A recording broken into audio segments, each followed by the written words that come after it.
नमस्कार मित्रांनो, मी डावधर प्रशांत आपलं स्वागत करतो. मित्रांनो, एक आपले पानाडी मित्र आहेत जे लाईव्हवर येतात. त्यांचं म्हणणं होतं की पावसाळ्यातल्या अभ्यासाचा काय फायदा. तर मित्रांनो, पावसाळ्यातल्या अभ्यासाचा काय फायदा हे बघत असताना एक गोष्ट लक्षात आली की बरेच एरियामध्ये काय होतं, पाऊस तर भरपूर असतो परंतु एका विहिरीला पाणी येतं दुसऱ्याला येत नाही, एका बोरला पाणी येतं दुसऱ्याला येत नाही. तर अशा गोष्टी का घडतात हे बघण्याचा जर आपण अभ्यास केला आणि पावसाळ्यात पाण्याच्या धारांचा जर अभ्यास केला तर एक गोष्ट लक्षात येते की जर तुमच्या भागामध्ये जर 4-5 धारा दाखवत असतील तर त्यातली एका दुसरीच धारा ॲक्टिवेट होते, हे माझ्या लक्षात आलेलं आहे.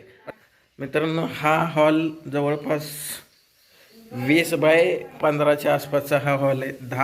12 ते 15च्या आसपासचा हा हॉल. तर एवढ्या हॉलमध्ये 5 पाण्याच्या धारा आहेत. त्या 5 पाण्याच्या धारांमध्ये फक्त एक पाण्याची धार सध्या चालू आहे. हे तुम्हाला मी व्हिडिओ बनवून तर दाखवणारच आहे. बरेच मित्र असं म्हणू शकतात की हे छोटासा एरिया आहे आणि तिथं एवढ्या पाण्याच्या धारा नसण्याचे चान्सेस आहेत. हे सगळं करत असताना मी 11 इंची वापरतो.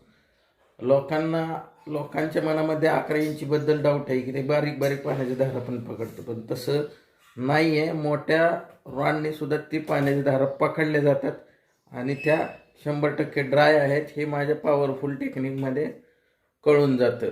तर मित्रांनो, तुम्ही पण असा अभ्यास करण्याचा प्रयत्न करा.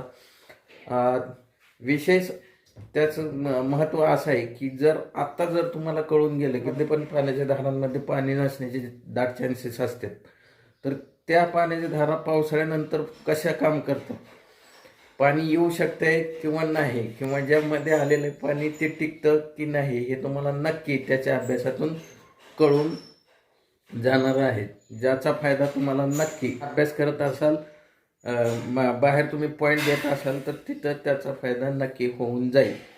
तर मित्रांनो, तुम्हाला हा व्हिडिओ आवडला तर या व्हिडिओला नक्की लाईक करा, शेअर करा. तसंच भूजलधारा आणि बोरवेल रिसर्च या दोन्ही चॅनलला नक्की सबस्क्राईब करा. ज्या पाण्याच्या धारा आहेत त्या कशा ड्राय आहेत, कुठली धार चालू आहे, हे नक्की पुढच्या व्हिडिओमध्ये मी दाखवण्याचा प्रयत्न करेन. धन्यवाद.